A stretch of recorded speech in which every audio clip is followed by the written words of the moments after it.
Hindi po kami magsasawa sa paalala, huwag magmamaneho kapag nakainom sa lungsod ng Quezon. Duguan ang isang lalaki matapos sumalpok ang kotse niya sa kasalubong na taxi.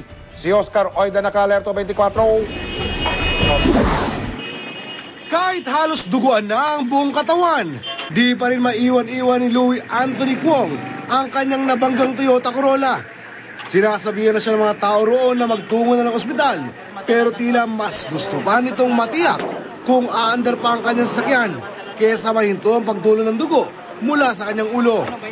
Sa kaunahang bahagi ng sasakyan ni Kwong matapos itong salpukin ng kasalubong na taxi sa may E. Rodriguez Avenue, kanto ng Judge Jimenez sa Quezon City, pasado alas 12 ng hating gabi. Palibas ay di naka-seatbelt sa tindi ng impact. Umitsa ang katawan ni Kwong mula sa driver's seat at humampas ang kanyang ulo sa may windshield. Ayon kay Kwong, may kumat daw sa kanya kung kaya't napunta siya sa kabilang lane. Ang driver ng taxi na kabanggaan niya, mapalad namang di nasugatan sa pangyayari. Kasi sir, may kumat papunta rito sa Jimenez. Sa sobrang tuloy niya, hindi niya siguro kumagad yung preno niya. Nag-change direction siya. Yung linya ko, hined-on ako talaga. Ganun. Ako tinumbok. Suspetsa pa nila. Under influence of alcohol sir. Paano mo nalaman? Nangangamoy sir. May alak.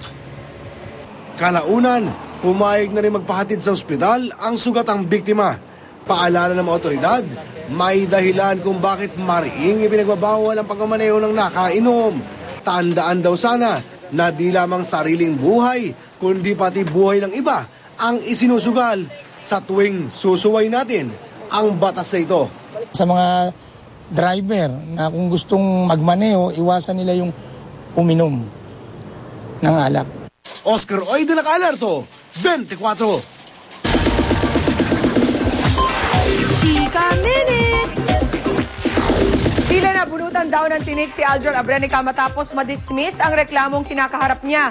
Inamin ni Aljur na naapektuhan nito ang kanilang pamilya. Makichika kay Lars Santiago. Mas maaliwalas ang mukha ni Aljur Abrenica ngayong na-dismiss ng Department of Justice ang reklamong acts of lasciviousness na isinampalaban sa kanya ng ina ng isang menor de edad na babae.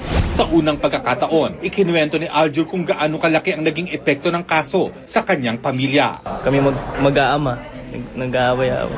Araw-araw, lagi talaga hindi pa natapos yung kaso, laging nasa isip niya talaga.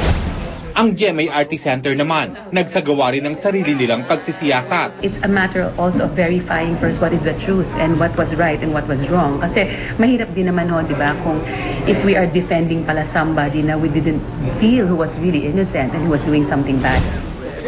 Kaya naman ang ibalita sa kanya ng kanyang abogadong na-dismiss ang kaso, napasigaw sa tuwa si Aljur. Gusto kong makita yung parents ko, tinawagan ko sila, na-relieve ako. Parang ang tagal ko na kasing iniisip yan.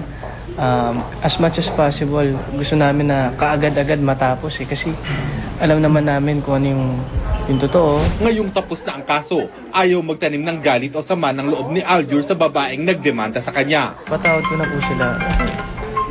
Sabi nga po ni Ma'am Ida, kailangan ko rin pong tanggapin yan.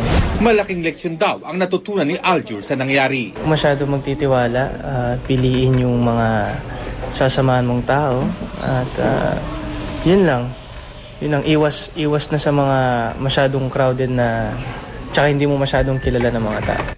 Lars Santiago, updated sa Showbiz Happening. Mamaya Janeline Mercado, ano kaya ang secret at lalong sumisexy? Tutukan yan. Susunod! Sa Amerika, bangkay ng babae sinilid sa kama sa isang motel. Claire de la Fuente pinaaresto. At Ogie Alcacid, ipinagtanggol si Arnel Pineda sa mga pambabatikos. Tutukan lahat ng yan dito sa 24 oras.